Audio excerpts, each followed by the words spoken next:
El dolor. Todos lo conocemos, ¿no? Desde un simple golpe hasta algo mucho más serio. Pero, ¿alguna vez nos hemos parado a pensar qué es realmente? ¿Es solo una señal de que algo anda mal? Bueno, la ciencia nos muestra que la historia es increíblemente más compleja.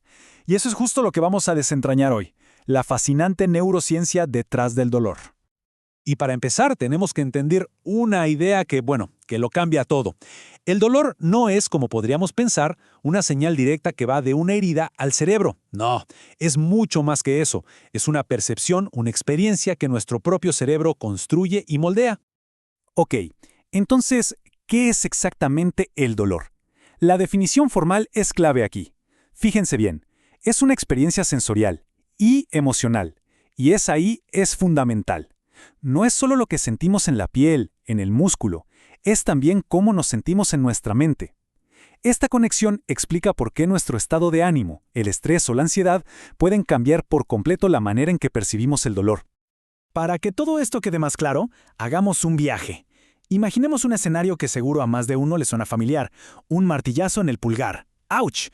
Vamos a seguir esa señal de dolor paso a paso, desde el mismísimo instante del golpe hasta que el cerebro dice «esto duele».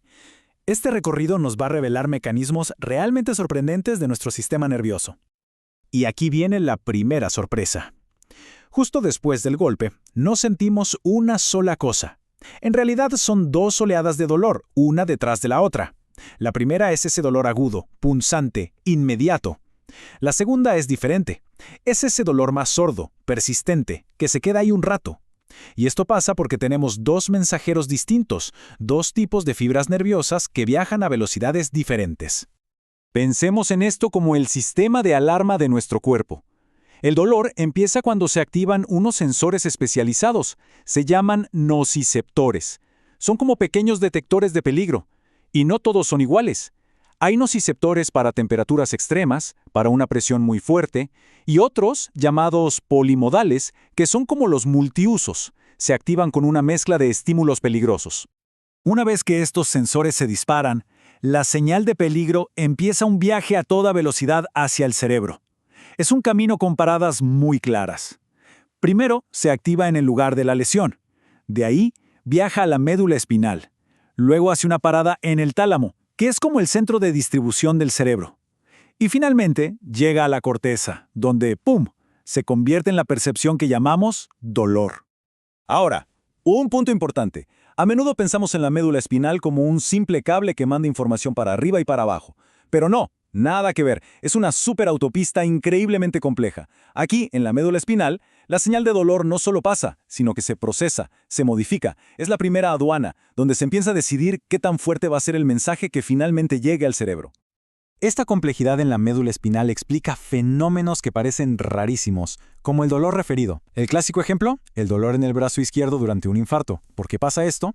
Porque las señales de los órganos internos y las de la piel a veces llegan a la misma neurona en la médula. Es como si dos llamadas entraran por la misma línea, y el cerebro se confunde y no sabe bien de dónde viene el dolor. Y esto es crucial, sobre todo para entender el dolor crónico. El sistema nervioso tiene memoria, puede aprender a sentir dolor. Si una señal de dolor es constante y repetitiva, las neuronas en la médula espinal se pueden volver hipersensibles. Es un proceso llamado sensibilización central. Básicamente, el sistema se queda trabado en modo alerta, creando una especie de memoria de dolor. Pero bueno, la señal ya pasó por la médula espinal y ahora va camino al cerebro. Y aquí es donde la historia se pone todavía más interesante. El cerebro no es un receptor pasivo que solo dice, ok, me duele. Para nada.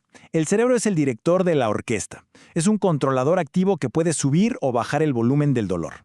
Y la explicación más conocida de cómo lo hace es la famosa teoría del control de la compuerta. ¿Por qué cuando nos golpeamos instintivamente nos frotamos la zona? Bueno, esta teoría lo explica a la perfección. La idea es que hay una especie de compuerta neurológica. La señal de dolor intenta pasar, pero si enviamos otra señal, como la del tacto al frotarnos, esa segunda señal puede cerrar la compuerta y bloquear o disminuir el paso de la señal de dolor. Es brillante.